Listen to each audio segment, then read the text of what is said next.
Today, let us talk about the meaning and definition of displaced persons.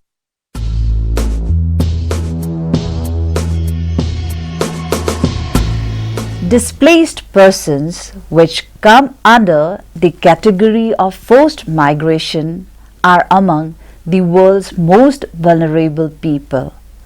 Migrants reporting natural disaster, social or political problems, and displacement by development project as their reasons for migration have been categorized as forced migrants. According to Human Development Report 2009, those who are forced to flee and leave behind their homes and belongings often go into the process with limited freedom and very few resources. Forced migration has accompanied persecution as well as war throughout human history, but has only become a topic of serious study and discussion relatively recently. This increased attention is the result of greater ease of travel, allowing displaced persons to flee to nations far removed from their homes, the creation of an international legal structure of human rights, and the realizations that the destabilizing effects of forced migration ripple out well beyond the immediate region. International Association for the Study of Forced Migration has defined forced migration as a general term that refers to the movements of refugees and internally displaced people, that is, those displaced by conflicts, as well as people displaced by natural or environmental disasters, chemical or nuclear disasters, famine, or development projects.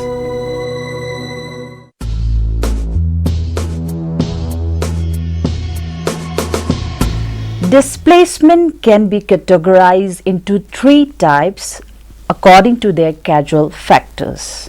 They are as follows. Firstly, conflict-induced displacement. Secondly, development-induced displacement. And thirdly, disaster-induced displacement. Let us first talk about the conflict-induced displacement. Conflict-induced displacement occurs when people are forced to flee their homes as a result of armed conflict, including civil war, generalized violence, and persecution on the grounds of nationality, race, religion, political opinion, or social group. A large proportion of these displaced people will flee across international borders in search of refuge. Some of them may seek asylum under international law, whereas others may prefer to remain anonymous, perhaps fearing that they may not be granted asylum and will be returned to the country from whence they fled. Since the end of the Cold War, there has been an escalation in the number of armed conflicts around the world. Many of these more recent conflicts have been internal conflicts based on national, ethnic, or religious separatist struggles. There has been a large increase in the number of refugees during the period as displacement has increasingly become a strategic tactic often used by all sides in the conflict. Since the end of the Cold War, there has also been an even more dramatic increase in the number of internally displaced persons, who currently far outnumber the world's refugee population. Now coming to development-induced displacement. Development-induced displacement occurs when people are compelled to move as a result of policies and projects implemented to advance development efforts. Examples of this include large-scale infrastructure projects such as dams, roads, ports, airports, urban clearance initiatives, mining and deforestation, and the introduction of conservation parks or reserves and biosphere projects. Affected people usually remain within the borders of their home country. Although some are resettled, evidence clearly shows that very few of them are adequately compensated. While there are guidelines on restoration for affected populations produced by some major donors to these types of projects, such as the World Bank, there continues to be inadequate access to compensation. This tends to be the responsibility of host governments and interventions from outside and often deemed inappropriate. This is undoubtedly a casual factor in displacement more often than armed conflict, although it often takes place with little recognition, support, or assistance from outside the affected population. Thirdly, disaster-induced displacement. Disaster-induced displacement occurs when people are displaced as a result of natural disasters such as floods, volcanoes, landslides, earthquakes, environmental change such as deforestation, desertification, land degradation, global warming, and human-made disasters. Human-made disasters can be interpreted broadly and used to encompass many different types of disasters. Train crashes such as the one that killed over 200 people in Tanzania in June 2002 is one example of a human-made disaster. Long-term human-made disasters tend to refer to civil strife, civil war, and international war.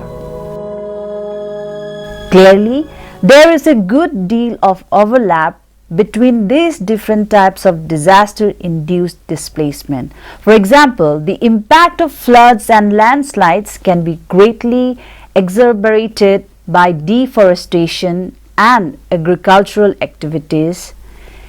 Estimating trends and global figures on people displaced by disaster is even more disputed and problematic than for the other two categories. But there are certainly many millions of people displaced by disasters every year.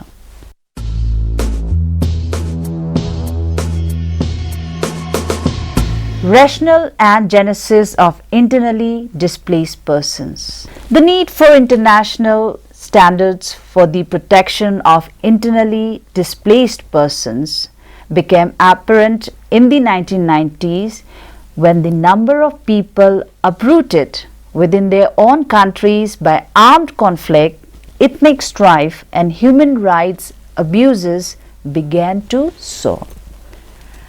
The fact of being displaced from their homes makes IDPs particularly vulnerable to human rights abuses and neglect. Concern over the vulnerability of IDPs led the UN Commission on Human Rights to ask the representative on IDPs, Francis Dang, to examine the extent to which existing international law provides adequate coverage for IDPs 1992 and to develop an appropriate framework for IDPs 1996. Accordingly, the representative, with the support of a team of international legal experts, formulated the guiding principles on internal displacement, which were presented to the Commission in 1998.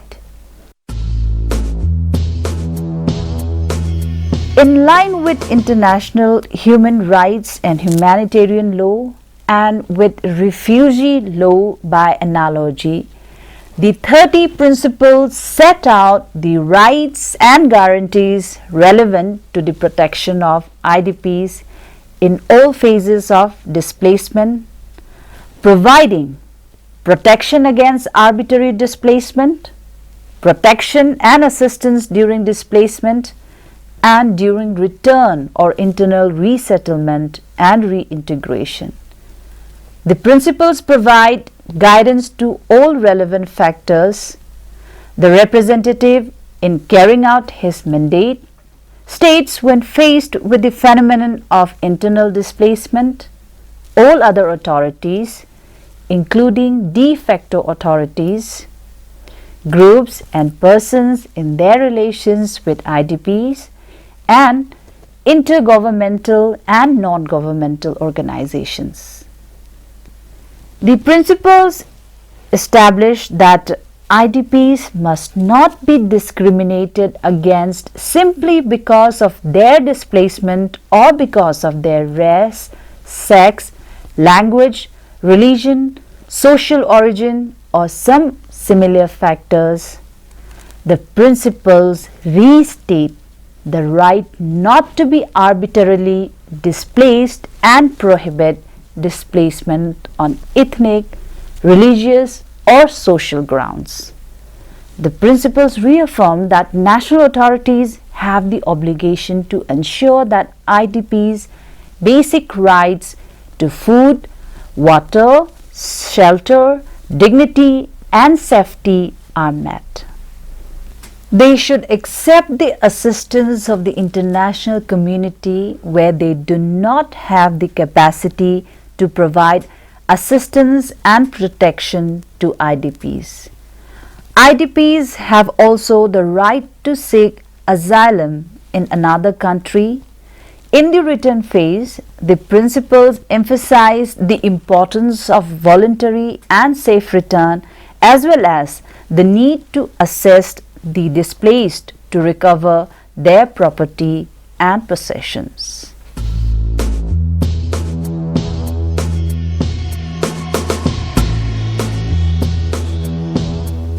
Guiding Principles on Internal Displacement, Para 2 of a United Nations report defines internally displaced persons as persons or group of persons who have been forced or obliged to flee or to leave their homes or places of habitual residence, in particular as a result of or in order to avoid the effects of armed conflicts, situations of generalized violence, violations of human rights, or natural or human-made disasters, and who have not crossed an internationally recognized state border. It is, however, important to note that rather than a strict definition, the guiding principles offer a descriptive identification of the category of persons whose needs are the concern of the guiding principles. In this way, the document intentionally steers towards flexibility rather than legal precision, as the words "in particular" indicates that the list of reasons for displacement is not exhaustive. The definition given by the guiding principles stresses two important elements. They are, firstly, the coercive or otherwise involuntary character of movement. The definition mentions some of the most common causes of involuntary movements such as armed conflict, violence, human rights violence, and disasters. These causes have in common that they give no choice to people but to leave their homes and deprive them of the most essential protection mechanisms such as community networks, access to services, livelihoods. Displacement severely affects the physical, socio-economic and legal safety of people and should be systematically regarded as an indicator of potential vulnerability. Secondly, the fact that such movement takes place within national borders. Unlike refugees who have been deprived of the protection of their state of origin, IDPs remain legally under the protection of national authorities of their country of habitual residence. IDPs should therefore enjoy the same rights as the rest of the population. The guiding principles on internal displacement remind national authorities and other relevant actors of their responsibility to ensure that IDPs' rights are respected and fulfilled despite the vulnerability generated by their displacement. The phrases contained in the definitions persons or group of persons implies displacement can affect persons in particular or an entire group. Forced or obliged covers a range of possibilities of being expelled by forces or intimidated to leave by threat or necessity. The most important fact is that displacement is coerced or involuntary. To flee or to leave implies displacement does not only include movements of people running away from an immediate danger, but also can take the form of more prepared and organized departures in anticipation of dangers, evictions, etc. As a result of or in order to avoid the effect implies effects that have already taken place and the expected fear that these effects are going to take place. Places of habitual residence implies that habitual residence is not necessarily a house or a building but can be land on which groups traditionally live, as in the case of pastoralists.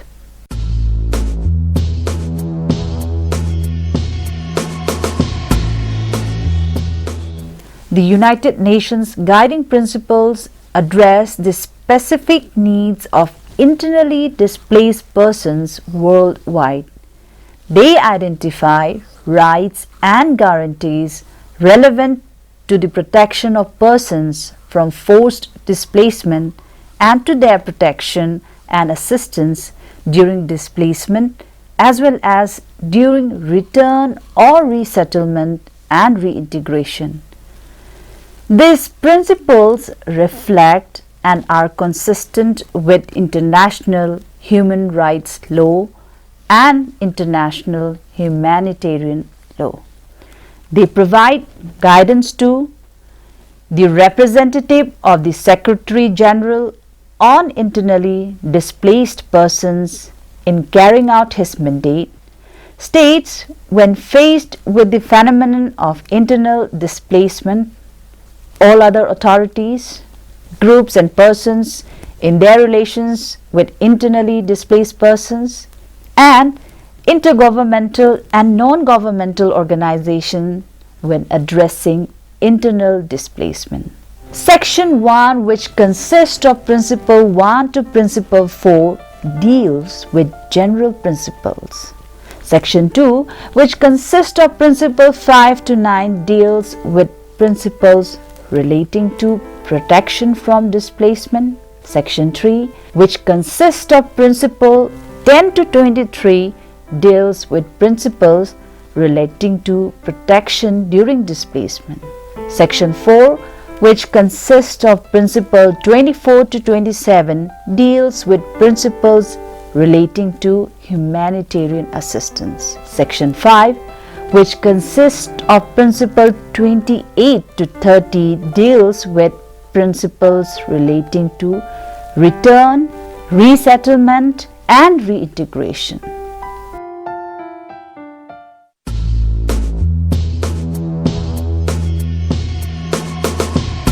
Displacement, which comes under the category of forced migration, renders people affected by it more vulnerable to specific risk. The social organization of displaced communities may have been destroyed or damaged by the act of physical displacement. Family groups may be separated or disrupted. Women may be forced to assume non-traditional roles or face particular vulnerabilities. Internally displaced populations may experience profound psychosocial distress related to displacement. Removal from sources of income and livelihood may add to physical and psychosocial vulnerability for displaced people. Schooling for children and adolescents may be disrupted. Internal displacement to areas where host populations are of different groups or inhospitable may increase risk to internally displaced communities. Internally displaced persons may face language barriers during displacement. The condition of internal displacement may raise the suspicions of or lead to abuse by armed combatants or other parties to conflict. IDPs may lack identity documents essential to receiving benefits or legal recognition.